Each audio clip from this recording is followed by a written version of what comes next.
Now we gotta Genius. get it. Now we gotta get You're it. live. You're live. Are we live? Yeah. Lit. All right. Okay. So we set this up here. All right. So Ryan moves over and Joe is on the couch. Yeah. All right. Let me just get the damn script on for you guys. Yeah. Right. I'm gonna put my I glasses on. cannot go like a dang second without cursing on the show. I mean, we're not regulated by the FCC. It's fine. We said some far worse stuff when we were just on Walt because people went in and talked about dating and told all their stories. You know my number saved? Okay. Dang, Joe Kane. Didn't save my phone number. Not on my computer. Okay, let's talk about this now. Okay. We're live. Sam, I don't know how to save your number on my computer. Okay? Yeah. This needs to be said on Yeah. live television. Yeah. Scoot over. Yeah. Get in the front. Yeah. All right, let's get the link for this. Let's put this up for the internet to see. Guys, this is actually super comfortable right here. Joe is our armchair analyst. Quite Mhm. literally. I'm just going to be in the background for this one, All right. I think Ryan's going to be saying what I need to say for you. Ryan's going to be saying what Ryan's going to be carrying. Like UNC. They're the best. Number one team, right, Ryan? Yeah, no, he will never agree with that one. I will never agree with that one. They are not in the top 25 that I just tweeted out about an hour ago. Really? NC State is, though. I'm sure Carolina fans are going to love that one. Carolina fans must Ryan. love you. They do. Yeah. They do. They really do. The goal line is live now. Oh, my God. I haven't seen something like this in a long time. All right, I feel sure. like it's been, what, Few weeks. 2 weeks by now? Yeah, about. Who would have thought? 2 weeks ago, we had Jared Orden, the president of the Savannah Bananas, on the show. Mm-hmm. And then we just take a pause, right as we peaked. Yeah, Right as our peak. The Savannah Bananas is peaking. I thought that was like one of our best ones. No, it definitely was. It definitely was. Now, if only we could have gotten the banana beer, which is banana like root beer, but it's amazing. Tune in for more Joe Kane culinary food takes.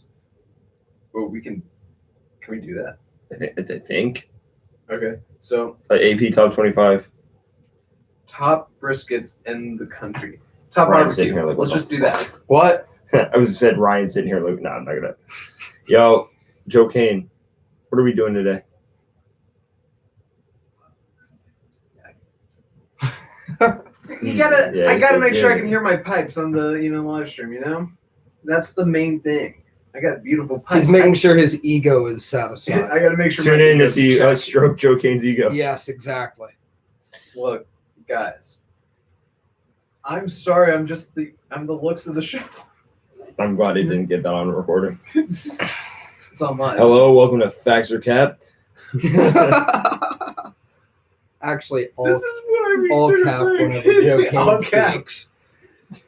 Yeah, the Eagles are the best team in the NFC East. That's not cap, Wait, you said all cap for what Joe said? With That's conditions. Cap. That's Cap. obviously. That's the truth. All right. I guess miracles do happen. All right. Ready to roll? Yep. I guess miracles are real. All right. Hello, everyone. Welcome back to the Gold Line. We're back here at Davidson College's campus in the Walt studio. We got myself, Sam Goldfarb, Joe Kane, and a special guest today, Ryan Eisner. It's a football-themed episode today. We're glad to be back. And, Joe, how are we doing today? We are good. I woke up at 10 o'clock and forgot that we had a show at 12. And that's why we're Fair enough. Yeah, no, Joe Kane told us in the lead up to the show that he was the looks of the operation. What they know, they have access to it. You just rewind 1 minute. Yes. Literally, we've been live for 4 minutes. I hope you guys know what you said in the past 4 minutes. Yeah. Yes. Is Yeah, live. I'm aware. Yeah. I'm aware. All right. Well, anyway, we're just gonna hop right into it. We got a big football episode. North on Carolina fans don't rewind. today. No, you North Carolina fans don't watch. It's gonna get bad for you. It's gonna get. It doesn't matter if you're going to rewind. We're going to say the same thing. Yeah, exactly. You can't avoid us. All right. So college football is back. Obviously, a big day. It was back for like a week, but properly back yesterday. And there was a lot that went down. We got a lot to cover, and there was a game that you went to, Ryan, I in did. Clemson and Georgia. One of the worst offensive displays of the year already, unless your name is Washington, and then we can talk Or about Penn you State, later. Wisconsin. Or one of Oh my those. God, that game was terrible. But Big Ten football is back. Indeed. all right. Well, anyway, Clemson falls to Georgia, and I want to know what happened in Clemson's offense, Ryan, and just both offenses in general last night. I think in the case of Clemson, it was obvious that they missed Travis Etienne. Without having that really good running threat, Georgia's defense was able to really key in on Uiagalelei, and people talked about how good he played last year, but last year when he played in those 2 games, he had Etienne. This year he didn't. The offensive line for Clemson just got absolutely manhandled. And I think and people are going to be quick to say that that Clemson's offensive line is bad, and I think they certainly have work to do. But I also think Georgia's defense is just extremely good. Georgia's defense is really, really legit this year. That front 7 in particular is just nasty. Fair enough. And obviously, I mean, I was talking to Joe when we were watching the game. I thought that ETN as a safety valve last year was crucial for Yes. this. Yeah. And also, I just want to point out, the offense was terrible on both sides, but that defense really made the game. Yeah, the pick six. The pick six literally different. The pick six was the difference. It was bound to happen at one point. Uiagalelei, his throws were not very good. Yeah. He's got work to do, in my opinion.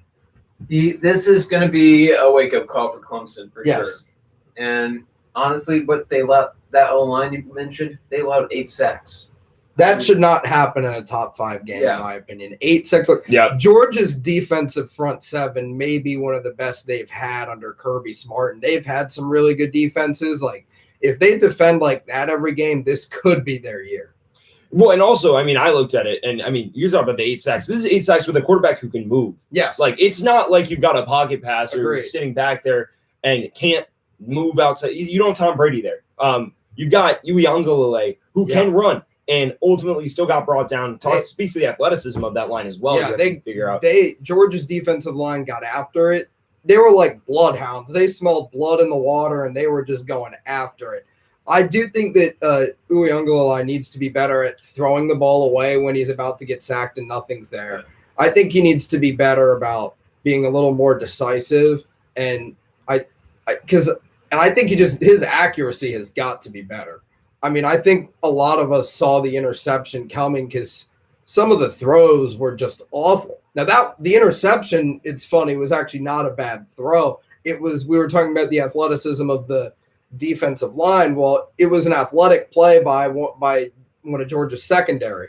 Georgia's defense is just extremely athletic, and it's going to be a problem for teams in the SEC this year. And speaking of, we talked about Georgia, now Clemson, obviously. How concerned should they be after last night? Because, I mean, that offense did not look good, but their defense looked pretty solid. Their defense looked solid, yes. How concerned should they be? Maybe not concerned from the perspective of an ACC team actually beating them, except with the exception maybe like an NC State. NC State's probably the only ACC team I'd give a remote shot at beating them. They, too, have a pretty good defensive line, and so that could give Clemson some problems in the games in Raleigh. Where they should be concerned is what happened around them in the ACC. North Carolina losing, Miami losing, and the fact that even though they beat North Carolina, Virginia Tech didn't really inspire a lot of confidence either. I think this hurt where Clemson should be concerned is that they got manhandled at the line of scrimmage in their toughest game of the year. And there's really going to be no opportunities for a statement win no matter who they play in the ACC championship game. So if you have Alabama go undefeated, Georgia's only loss is to Alabama in the SEC championship game. Ohio State goes undefeated. Oklahoma goes undefeated. I think all 4 would be in the playoff over Clemson. So I think the concern is now they have to, run the table from here, look good doing it, look much better than they did on Saturday, and they have to get some help. And so that kind of speaks to the next question here. Is this the year they missed the playoff? I mean, they made 6 in a row, right? So is this the season where Clemson does not make the Final Four? I think it is going to be that way because when I look at it, people want to talk about, Cincinnati doesn't have the schedule. Well, Clemson just lost their toughest game of the year. Cincinnati, for example, has got Indiana and Notre Dame on the road. That's a tougher schedule than what Clemson has the rest of the way, to make a point that I think it should be the year. I don't trust the playoff committee, and I've made that very known in the past, to be consistent. I feel like if you're going to apply the schedule argument to one, you've got to apply it all around. And Clemson has an extremely weak schedule. This is not a knock on NC State. I think they're a very good football team this year, but when your toughest game remaining is NC State, and you've got the likes of Oklahoma that have Texas and Iowa State, you've got even Iowa, who looked really good on Saturday's got Iowa State. They got, I think Clemson, from a schedule perspective, with this loss is going to really be lacking that signature win on their resume, and their resume is going to be really weak at the end of the year compared to some of the other contenders. They're just going to be basically another ACC team at this point. Yeah, I feel like the ACC is just going downhill. The ACC had a horrible weekend. Not only that, but you look at just even what happened around them.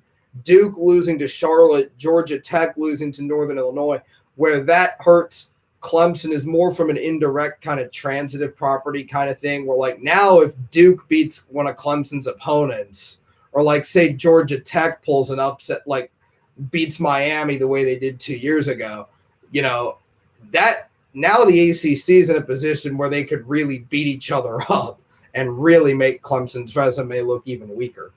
Fair enough. Okay, we got to transition from one national championship contender, well, former, I would say, possibly, to one that's a legitimate title contender in Alabama. They eviscerate Miami. It was ugly. It was ugly in every sense of the word. 44-13, and to be honest, it was not even that close. And Bryce Young throws 4 touchdowns, nearly 400 yards. Including a 94-yarder that he threw when he was standing in his own end zone. Absolutely ridiculous on his collegiate debut. When I saw that touchdown, I was like, oh my word. And so this brings us to the question, right?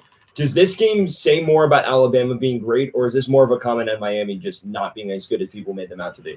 Well, I think that it says that despite the fact that I think it reveals that Alabama, they don't rebuild, they reload. They lost a lot, but yet here they are still crushing everybody. I think this does reveal that Miami is still not back to their former glory. They're not even close, really, to being ready for the big stage. When you think about it, a few years ago, 2017, they lost by 35 to Clemson. They've struggled since. I think last year they benefited from blowing out Louisville and Florida State, 2 really bad teams, early in the season, where, remember, most conferences weren't playing yet, so everybody was watching them. And that's when the hype got started. They got blown out by Clemson, blown out by North Carolina. Where I'm going to find out a lot about Miami, and is this Miami team different, is they've got – now, it does not get super easy for them this week either. They're playing a very dangerous Appalachian State team that has been a thorn in the side of the Power 5 for years. So this game, I'm going to be interested to see. If Miami wins 49-0, okay, maybe there's potential there. If they struggle or lose outright, might be time for a coaching change. All right, and then the next question here is, given what you saw in week 1, is there anybody that you can feasibly tip? I know it's early, but can feasibly tip right now to challenge Alabama? Or is this a situation where it's Alabama versus the world and you don't see anybody in their path at the moment? Georgia. Okay. If Georgia, especially if – and I think that first game, stuff like that, JT Daniels was good last year for them. I think Georgia will work out the kinks on offense, but that defense is just nasty. I think Georgia's the only team that could challenge Alabama. I mean, Oklahoma. They look rocky. Joe. I mean, you can see this was supposed to be Oklahoma. Their defense was supposed to be elite this year. Tulane moved up and down the field at ease. I mean, Tulane honestly kind of beat themselves. If it wasn't for a couple silly Tulane turnovers, Tulane wins that football game. They were just 1 yard shy. Yeah, I know. 1 yard is all it took. Yeah. And I honestly think if they got that first down, they were going to win. They were going to win. I agree. Because Oklahoma's defense just could not make enough plays. I honestly think that's why, I have Oklahoma just dropping out of the top 4. this week. Even with the win like that. I could see it. I could see Texas A&M moving up over them or something like that for sure. Georgia. Georgia's definitely. Georgia's about to be number 2 in the country. About to be probably, number 2. Yeah. They're going to take which is where Oklahoma was. Okay, we're going to move into something, one top 25 game that hasn't happened yet. Notre Dame, number 9 team in the country, led by Jack Cohn, going to go to Florida State today. And I want to know, is this a trap game for Notre Dame, or are we overhyping the chatter about Florida State's offseason? I know that they added some pieces. Some people are hyping it up more than others. Where do you lie on that? I certainly think it's a trap game for Notre Dame. I don't think they're going to lose, but Mackenzie Milton goes to Florida State, an electric quarterback that played at UCF a couple years ago before a really scary injury. And so he adds another dimension to Florida State. Plus, Notre Dame also lost a lot of pieces from last year's playoff team. And as they're going to be working to get these new pieces involved, we kind of saw it with North Carolina on Friday. There can be some struggles there. And that's something that Florida State can take advantage of. What do you think? You think Notre Dame drops this game, or you think it's going to be cakewalk? I don't have any faith in Notre Dame. Okay. I mean, their offense is always sometimes a little uninspired. Mm-hmm. Yeah. Cone and they might upgrade them a bit. And they have a history of struggling in these types of games too. I'm not going to say Florida State's going to win, but I just can't back Notre Dame after last year. Like, it was just too uninspiring. They shouldn't have made the playoffs. Like, Texas A&M should have just got in there. Disagree. Texas A&M only beat 2 teams with a winning record. Crap. What? Oh, I got something stuck in my throat there. Sorry. All right. I want to know what we should expect tonight in the matchup and from Jack Cohn, the new quarterback. I think Jack Cohn's going to have a good but not necessarily exceptional game as he kind of gets used to Notre Dame's offense. And I think Notre Dame, I think it's going to be close at the end of the third quarter. I think Notre Dame scores a touchdown, gets a little separation in the fourth, and wins by maybe 10. What do you think? I'm going to say Notre Dame by – I got yesterday right, so I don't want to – You also got Miami wrong. Shut up. All right. I'm on a hot streak, okay? That was the last game of the day, and I got it right. All right. I'm going to say Notre Dame by 7. I'll go Notre Dame by 6. I think it's one of those games where it's this low. It's probably like 22-16. Really uninspiring performance. I don't expect something big from the Fighting Irish. They always struggle early season, I feel like. And they struggle in these types of games, too. I think over the years, some of their games against the likes of Pittsburgh or Vanderbilt, some of these teams are supposed to be – they struggle in these types of games with playing down to their competition. Well, we'll see what happens. We got to move into the next subject for today. Biggest upset of week 1. What is it? Montana?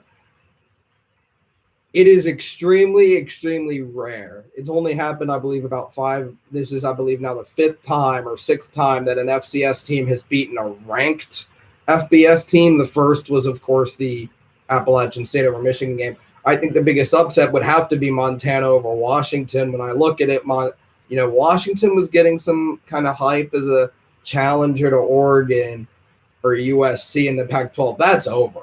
Oh, yeah, they're done. That's done. over. They're done. You lose to Montana, and I start questioning whether you're even going to make a bowl game. I think their quarterback might have thrown 2 picks. Yeah, no. And it's an FCS defense. I question whether they're even going to make a bowl game and whether Jimmy Lake's going to last more than 1 full season as their head coach. I don't think he will.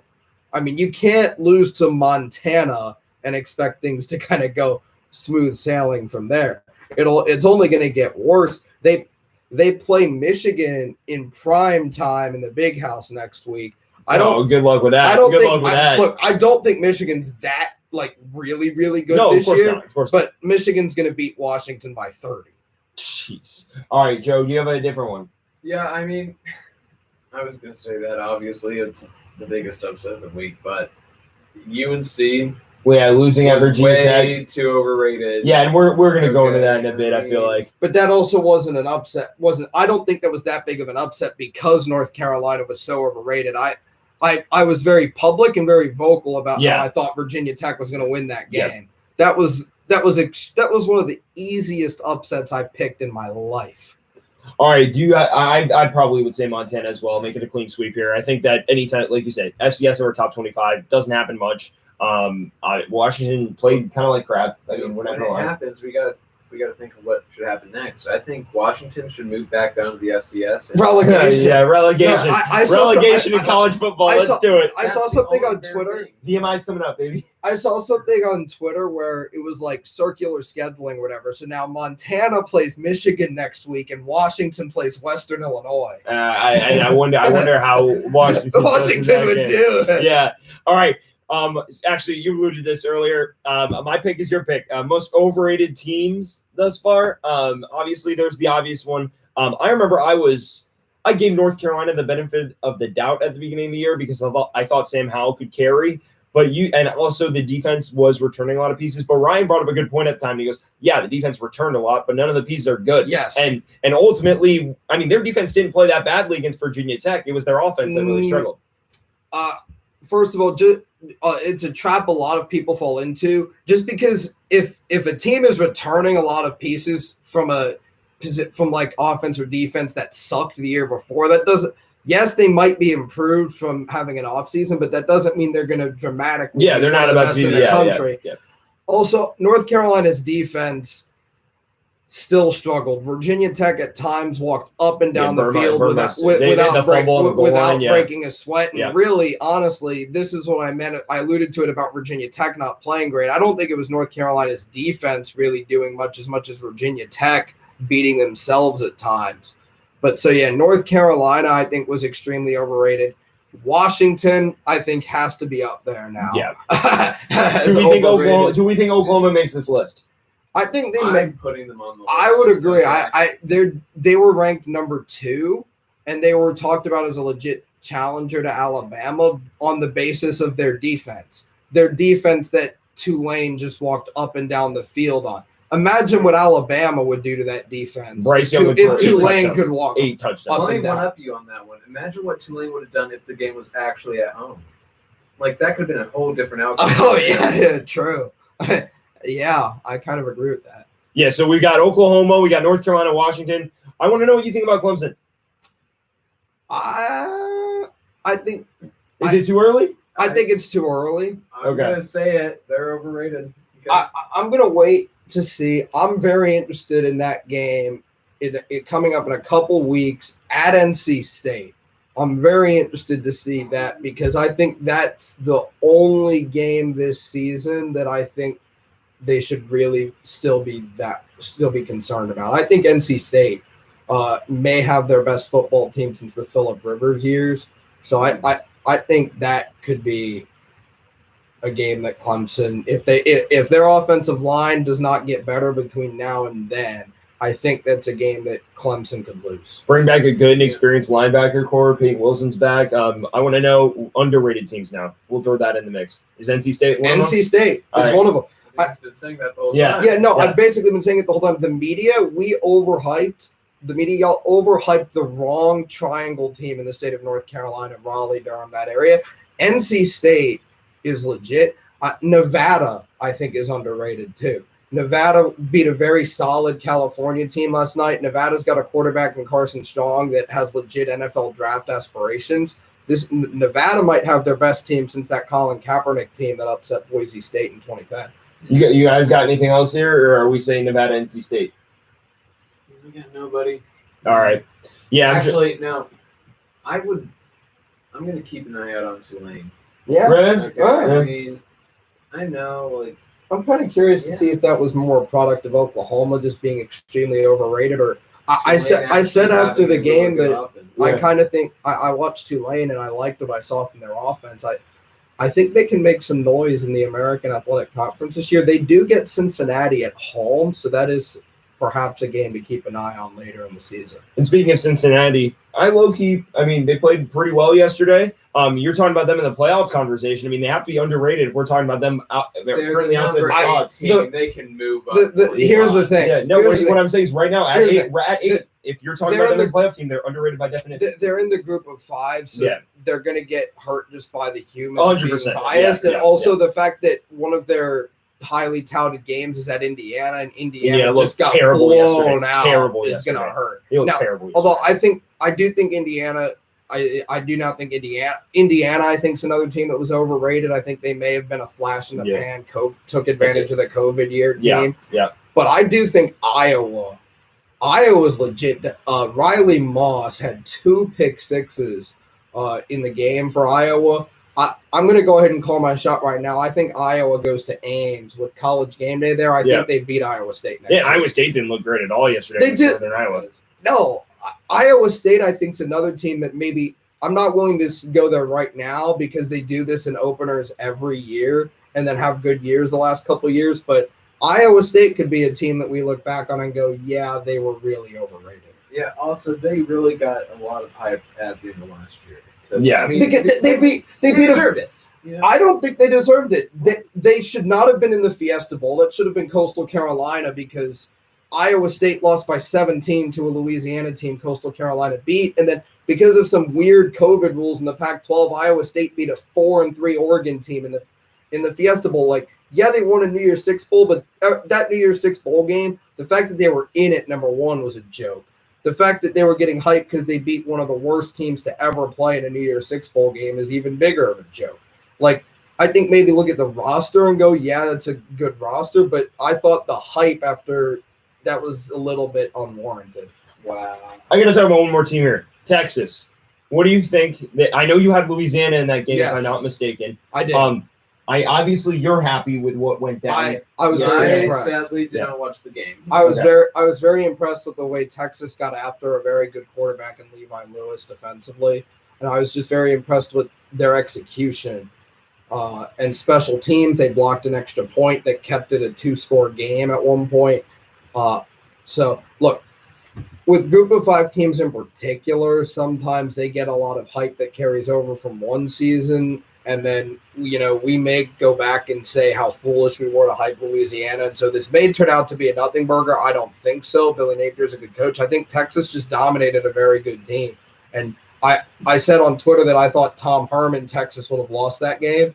So I think it's a good sign for Texas that they are now, taking care of business against teams that they're more talented again then and taking care of business against quality out-of-conference opponents. I think that bodes very well for Texas. And Oklahoma and Iowa State are the 2 teams that people talked about as winning the Big 12 and being better than Texas. Both looked beatable. Very. Very beatable. Yeah, so are we just going to say Texas 2021 college champions? No, I think you sound like a classic Cowboys fan. You sound like Joe Tessitore with his old Texas is back, folks. I'm not willing to say that they're a playoff team. Obviously, I think they're still from the part of the game that I did see, I think there is still things that Texas needs to I think there's still room for growth, and I think Texas's ceiling this year, I think they should be very happy if they get into a New Year's Six Bowl. I think that is something Texas should aim for. I think that's realistic. I think winning the Big 12 is realistic. The playoff, I'm not so sure. Okay. We're going to segue now into the NFL. So we've got a full slate of an NFL conversation. Ryan, you can stick around for this one because I'm sure you want to have some debates with Joseph. Eagle segments in this one. So we have, I'm a Pats fan. I'm pretty neutral in this whole discussion, but we got an Eagles fan here and a Cowboys fan here. And this could get interesting. So stick with us here on the Gold Mine. The first one Who are our division winners, Sam? Okay. Get it over All with. right. My computer's dying over there, man. Your computer is dying over there. All right, AFC East, I'm going to say the Buffalo Bills. I'm going to say the Buffalo Bills. I think the Patriots are a wild card team. That's not coming from a delusional New England Patriots fan. I actually am I'm a realist when it comes to watching us play. I think that the Bills are the best team. I think our defense is pretty good, but our offense, look, even with Mac Jones, is not going to be good enough to keep up with the Bills. Josh Allen, Stephon Diggs, bring back a good defense. I think it's the Bills. Agreed. All right, we're all on the Bills. All right, AFC North. Joe, I'm going to start with you because I know this is your favorite AFC division to talk about. Look, it's not the Steelers this year, okay? They went 11-0 and then just screwed everything up. They became predictable. Yeah. That's going to happen this year again. I don't think they're going to be as good as they were last year. But who's going to be better than they were last year? The Cleveland Browns. Yes. Okay? That's who I have. That's who I have as well. The Browns. They're one of the most talented teams in the NFL on paper. Yep. Okay, and I think they will show it on the field. And their defense is loaded. Yeah. Like their secondary is still there are questions, but they bring back guys who were out last year. And you got that's David huge. Clowney. Yeah, and you got Clowney. You already have Myles Garrett. You got a good linebacker core. And yes, there are questions about Baker Mayfield. We here on the Baker bandwagon, at least Joe and I are. I like Baker Mayfield.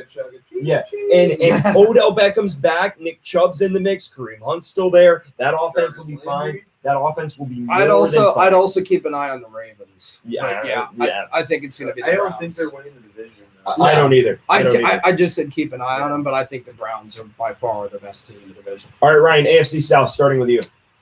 So this is the hard division. I'm going to go the Tennessee Titans. Yeah, I don't think it's that hard of a choice. I mean, they're putting too much faith in Carson Wentz over in Indianapolis, and I think that's going to be their downfall. No offense. Carson Wentz is already hurt. I mean, it's already done. 6 weeks. He's only been there 6 weeks. So, I mean, I think the Indianapolis Colts shouldn't even be in the conversation. It's the Tennessee Titans. I think it's the Tennessee Titans. They got a stacked receiving core. Yeah, I got Derrick Henry, arguably the best running back in the Ryan league. Tannehill, who is a top half quarterback. Agreed. And yes, their defense, their secondary is a little weak, but it doesn't matter. The rest of the division's crap. I mean, you're playing with look. No disrespect to Trevor Lawrence. I think Jacksonville will be a little better than people expect. They'll still be bad, but better than people expect. What a loss is in the regular season. He's going to be.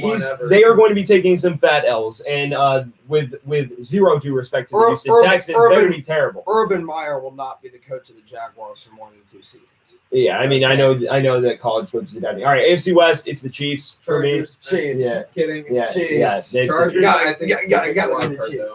The Chargers definitely could get a wild card spot for me as well. I have a lot of faith in Herbert. They bring back Derwin James after he missed all last year. Bosa's back. I think the Chargers could be a wild card team, but it's the Chiefs for me, and it's zero questions asked. Agreed. NFC East. And now we begin. All right.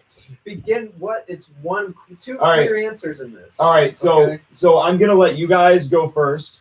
Have your little argument. Have your little argument, and then I'll make my and then I'll make my pick. What are we even doing here? It's obvious the Eagles are going to win the division. You sticking by that? It's you might want to get in the frame right. Just get in the frame, make sure they. I'll say it this way: it's obvious that the Cowboys are not winning the division because they're the Dallas Cowboys. All they do is choke, no matter what, every single year. I don't care if Dak comes back. I don't care if he stays healthy or not. They're going to choke. 2 years ago or 3 years ago, and then same thing 5 years ago. I mean, and what happened in the playoffs? Here's the thing about the NFC East. You got two teams. You got one of the best defenses. You could argue the best defense in the league. And who? The Washington football team. And then they were a flash in the pan. I think their defense is legit. I do, but I worry about their offense. This might have to be the last segment, so we got to hurry up. But you got the number one offense, debatably, in the Dallas Cowboys, who were the number one offense before Dak got hurt last year. Okay? So you got those two teams. Now, the Washington football team added on offense, and they got Ryan Fitzpatrick, who I think they're starting. Okay. Well. Yeah, that's the problem. And you got Dallas, who brought Dan Quinn as a DC and added Micah Parsons. Yeah, and all he did was get COVID. Yeah, fair. But they added to what they needed. The Eagles didn't. The Giants really didn't. People were hyping up Kenny Golladay. No, I don't understand the Giants. No, I don't think the Giants are that good. And so did Daniel Jones, for that matter. I believe in Jalen Hurts. Okay. No one else does. That's the problem. Everyone else is. All right, my pick. I'm gonna break the deadlock here. I actually do have Dallas. Dallas. This is coming from somebody who thinks Dallas will choke in the wild card round of the playoffs and not do anything. They will not. But they always choke in the divisional round. They sometimes use a wild card. Yes. It depends. Sometimes you get free teams out the wild card game. Okay. The Rams. NFC North. We gotta hurry up. All right. NFC North. What you guys got? Packers. Yeah, I'm gonna go with the Packers. I think it's probably the Packers as well. And we're in agreement as well on that. All right. NFC South. I got the Bucks. Bucks. I know. Bucks. But I'm actually gonna. I think the Saints could surprise people. I do. Oh no, I do too. I do too. Yeah. Okay. Yeah. No, I don't think they'll win it, but I think they'll be surprising. I think there's a chance they could. It's a slim chance, but I think they could. Yes. Yeah. Fair enough. I think Tom Brady plays at a pretty high level again. And I think they'll be. All I know is Jameis during his latex surgery. Yeah. Well, we'll wait to draw that conclusion when the season when it's not the preseason. All right. NFC West. This one's the hardest division for me, but I say the Rams. I think their defense is ridiculous, and I think Stafford's still a good quarterback. I don't have faith in Seattle, especially without a defense and without no line. Yeah. And the other ones, like the Cardinals, are just so meh. And the Niners could. I think the Niners could, but I just don't know about their quarterback play. I'm gonna have to go with the Rams. I'm gonna go with the I Rams. think the NFC West has a great chance. To have all four in. All Yeah, four in all the four in. playoffs. Yeah. I think Yeah. the Cardinals are the potential surprise here. Yeah, no, I think the Cardinals could be really good. They're still question marks. Yes. Obviously, Chandler Okay. Jones wants out now. But I so. do think there's the all four possibility. Okay. All right, That's so all we can do. that's all we have time for today here on the Goldmine. Joe Kane's computer is about to die, so thank you all for tuning in. Stream. Who knew doing 2 streams